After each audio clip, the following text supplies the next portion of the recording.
મોરબીના ઘુટુ ગામ પાસે આવેલ 15 વર્ષ જૂની સોસાયટીમાં લાઇટ, પાણી, રોડ, રસ્તા, ગટરની કોઈ સુવિધા ન હોય લોકો ત્રાહિમામ પોકારી ગયા છે। મળતી વિગત પ્રમાણે મોરબી નજીકના ઘુટુ ગામે રામકો સોસાયટી આવેલ છે અને આ સોસાયટીની બિનખેતી વર્ષ 2009માં કરવામાં આવી હતી અને 2010માં મકાનના બાંધકામ શરૂ કર્યા હતા।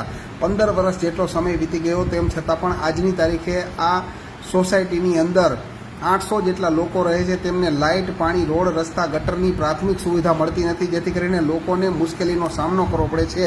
આ બાબતે ઘુટુ ગામના સરપંચથી લઈને ટંકારાના ધારાસભ્ય સુધી અવારનવાર રજૂઆતો કરી છે, તેમ છતાં પણ તે લોકોનો પ્રશ્ન ઉકેલાતો નથી ને વારંવાર તેઓ રજૂઆત કરે ત્યારે માત્ર ખાતરી આપવામાં આવે છે, જોકે કામ કરવામાં આવતું નથી, જેથી કરીને લોકોમાં ભારોભાર રોષની લાગણી છે અને બિનખેતી કરાવનાર બિલ્ડર દ્વારા ત્યાંના રોડ, રસ્તા અને કોમન પ્લોટની જવાબદારી પંચાયતને સોંપવામાં આવી નથી, જેથી કરીને પંચાયત દ્વારા ત્યાં કોઈ પણ પ્રકારની કામગીરી હાલમાં કરવામાં આવી નથી। બધી બાજુ ખાડા પાણીના ભરેલા છે કે હાલે એવું છે નહીં, તો અત્યારે ઘરે ઘરે બધી મંદવાડના ખાટલા બધે ઘરે ઘરે છે કે ઘરે 500-600 ખાટલા છે, બરોબર? તો માણસ અત્યારે હાલે ક્યાં? તમે જોઈ લ્યો ત્યાં કઈ રીતે હાલવાનું છે એમ, તો અમારે હાલવું ક્યાંથી? તો ઓલી બાજુથી એટલું પાણી, આ બાજુ એટલું પાણી, તો માણસ હાલે ક્યાં?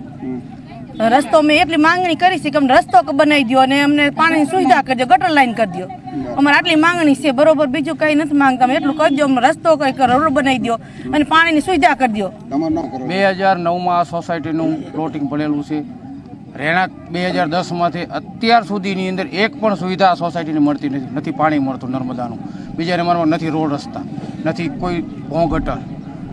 છતાંય અમે આ સોસાયટીમાં અત્યારે હાલમાં 700 થી 800 કરતો રહેણાંકમાં છીએ, છતાંય વેઠવી ઘુટુ ગ્રામ પંચાયતમાં જઈએ, સરપંચ સાહેબ એમ કે તમે દુલોજી બાપા આગળ જાઓ, અમે અહીંયા જઈએ હતી કે રામજી બાપા સોસાયટી અમને સોંપતા નથી ગ્રામ પંચાયતની, તો અમારે શું કરવું?